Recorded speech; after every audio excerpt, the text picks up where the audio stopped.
Takahashi embraced that idea was his time on his high school baseball team. I've always loved baseball, so in high school I joined the team.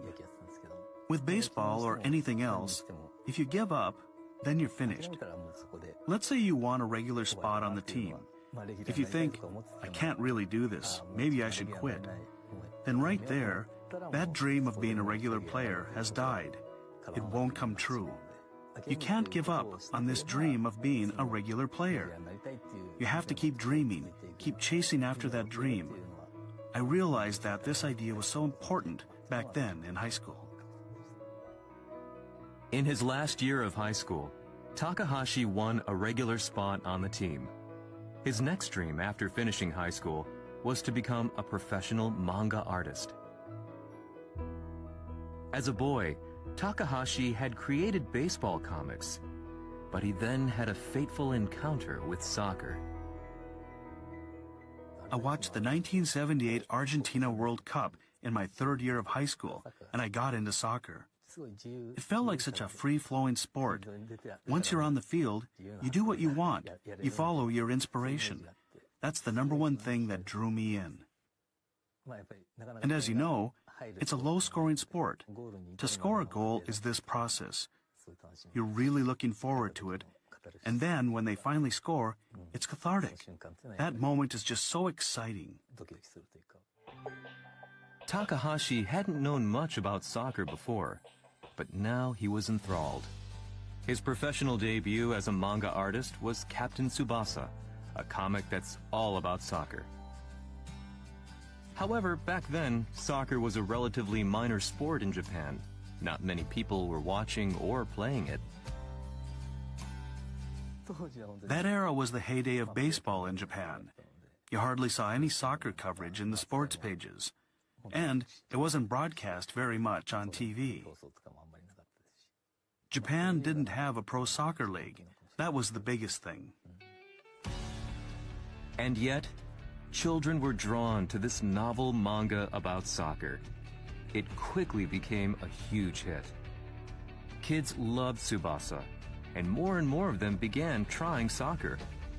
In the 7 years after Captain Tsubasa arrived on the scene, the number of Japanese children playing soccer doubled to 240,000.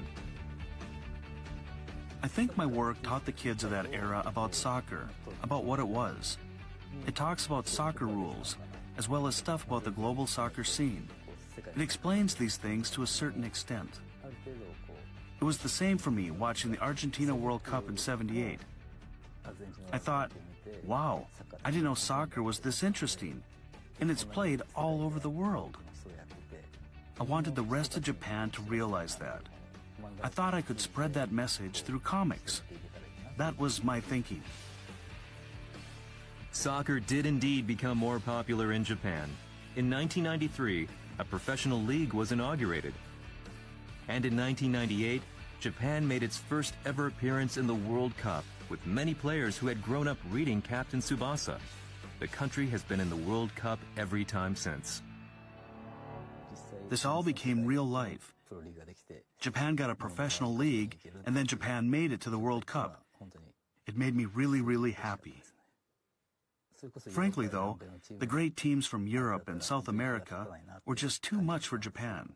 You could see that. But now, gradually, Japan is working up to their level.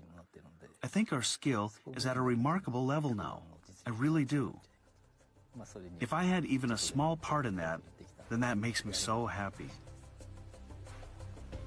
Translated editions of Captain Tsubasa are currently available in over 10 countries, including France, Italy, and Spain. And Captain Tsubasa has had an influence on some of the world's greatest players.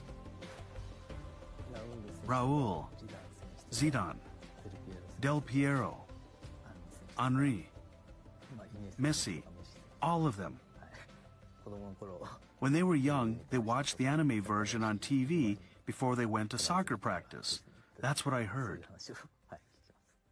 These players watched Tsubasa. They saw him doing his best. And they thought, I'm going to do my best too. My original target market for the manga was honestly just Japan.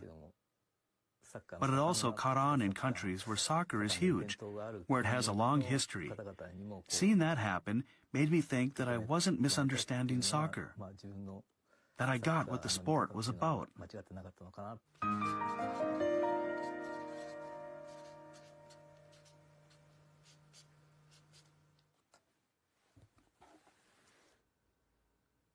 I wrote, "Chase your dreams."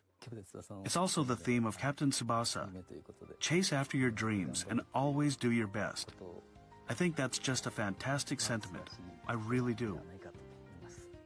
What I hope happens when people read Captain Tsubasa is that it inspires them to try hard at something. If that's what happens, then I'm truly happy.